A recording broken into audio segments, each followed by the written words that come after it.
Adam Bradford. I'm the CDO at Demiplane, and I'm here with a special guest we're going to interview. I have no idea how long this is actually going to be. I mean, like, we probably got 45 minutes, like, to do this interview. Is that how long we have?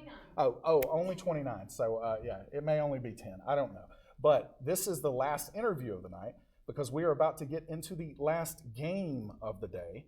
And it is going to be a whopper. Out of the corner of my eye right now, I see cosplay going on. This is going to be a lot of fun. So after the interview, stick around for that. This is all to benefit Extra Life. And so if you are able to donate, absolutely donate to help children in need. It is a very, very worthy cause, so please do. So I am here with Banana Chan, and I would like for you to maybe give the elevator pitch about who you are. You know, like, you don't have to start with birth or anything. Okay. But wherever you choose to start for a couple of minutes. All right. So I was born in a little town. Just kidding. No, I was just good. okay. Yeah. It was New York or something, right? No. Canada, actually. Okay. But yeah. Canada, the town. Yeah. I'm just kidding. The town of Canada. So yeah, my name is Banana Chan. I'm the owner and co-founder of a small box board game and RPG publishing company called Game & Curry, and I also design and write stuff. So I've done some stuff for Van Richten's Guide to Ravenloft. I've done some stuff for Dune, the latest RPG. I was the lead haunt designer for Scooby-Doo Betrayal at Mystery Mansion. And I recently helped do a Kickstarter for John Should Blood in the Banquet Hall, which I co-designed and co-published. So, yeah. Incredible. And I have to ask about Game & Curry. What's the story behind that name? So initially, when we first started Game & Curry, it was me and my partner Herb.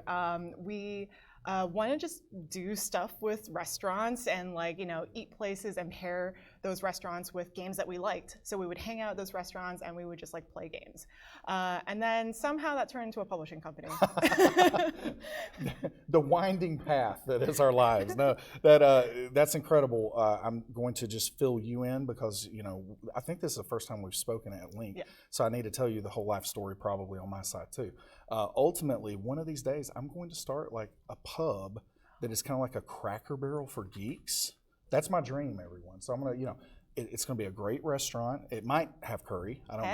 But then, it's going to, let people play games like a Mox boarding house in Seattle, that kind of thing. So I'm fascinated that that's how the publishing company started. And so within your publishing company, what has been your favorite project that you put out right now? I'm making you choose between favorite children right now.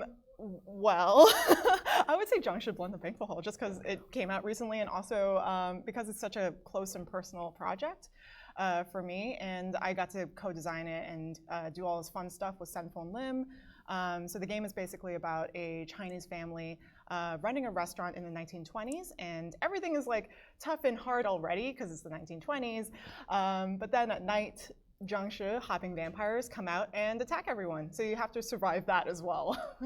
So speaking of hopping vampires, in Van Richten's Guide to Ravenloft, you did one of the domains of Dread. Yes. And can we talk a little bit about that? Yeah, absolutely. So I wrote... Maybe without spoilers, I don't know. There might be people out there like trying to play through some of this, but like, the 30,000 foot view maybe. Yes. So I wrote for ICATH, and I also wrote a couple of the genres as well. So I wrote for the folk horror genre, and I also wrote for the occult detective genre.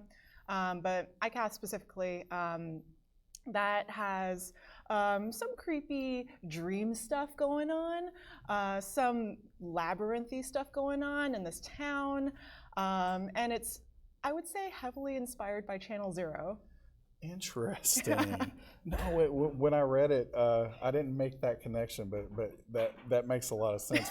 For some reason, and not necessarily in the aesthetic or anything, but Dark City, like there was some vibe to me that was really fascinating about that. And it was, as I was reading through, there are so many of those domains of dread, and that was one that I have actually used at my table. So it's the only one I've used so far at my home table. So kudos to that. Thank you. And I was, even when I ran it, I didn't know that you were the one that wrote that one until about a week ago. So very, very, very well done. Thank you. Sounds like you have some Kickstarters going on, though. I do. So I have a Kickstarter going on right now. It's for suburban consumption of The Monstrous, which is a 14 LARP anthology. And it's all horror LARPs set around a dinner table or in suburbia. And it's co-designed by myself and Sadia Bees, and we're really excited for it. We have it out right now on Kickstarter, and it's being published by Pelgrane Press. Nice. And maybe one coming up too, did I hear about that? Are you able to talk about that? Yes. Okay. So the next one that's coming out is published by Hunters Entertainment, and that's designed by myself and Senfil Lim. Again, we're teaming up again because that's what we do now. The dynamic duo. Yeah, and that's Exquisite Crime, and players are psychic detectives trying to solve a crime while the players themselves are creating the crime through exquisite corpses. So you're drawing up these different panels, and at the very end you reveal it, and you have your crime. Wow, it's so unique and interesting. I can't wait to see that. When you are playing, and this can be any game, D&D or any of the games that you're playing, what is your favorite kind of way to play? Like approaching that, what would you describe? If this was a meal and you were going appetizer all the way to dessert, how would you describe a perfect gaming experience for you? I would say it's like a 4-course meal, starting with a small appetizer, something a little savory but also sweet, and then I would say like a larger meal in the middle, something like a risotto, perhaps, a truffle risotto, and then the main entree would be maybe a steak dinner paired with some mashed potatoes and some asparagus, drizzled with like a I don't know, balsamic vinaigrette reduction type of thing. Oh, right, yeah. For dessert, something to do with cannibalism. That's one of the games that we have in the anthology. That's why I mentioned that. Wow, that took a turn, folks. I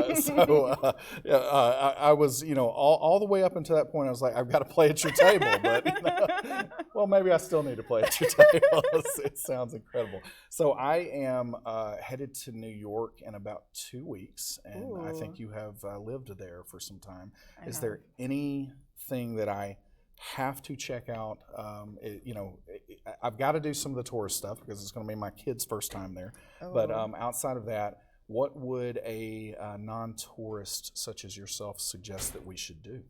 So I would definitely say visit some of the game stores there. Hex & Company is a great board game cafe type of situation that I believe the owner also has another board game cafe called the Uncommons downtown. So there's one uptown and one downtown. Complete Strategist, amazing store. There's, I think, Brooklyn Strat. That's another one. That's a little further away, but Wow. You could definitely visit that.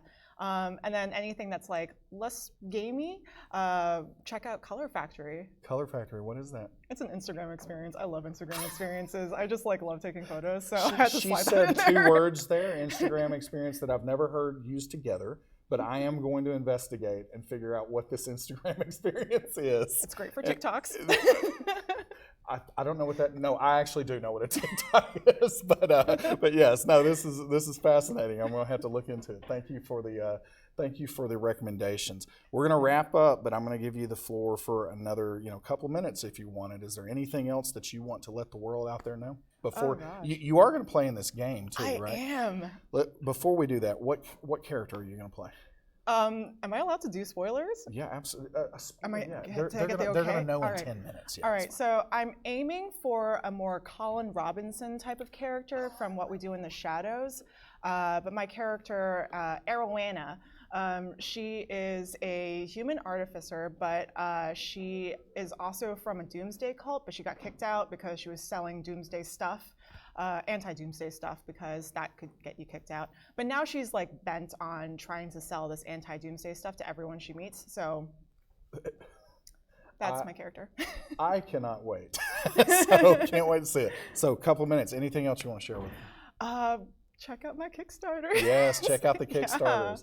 Yeah. How can they find that? What do they need to type in to find all that? Oh yeah, if you go onto Kickstarter.com, check out Suburban Consumption of the Monstrous. The games are they are for adults, so they're not very kid friendly.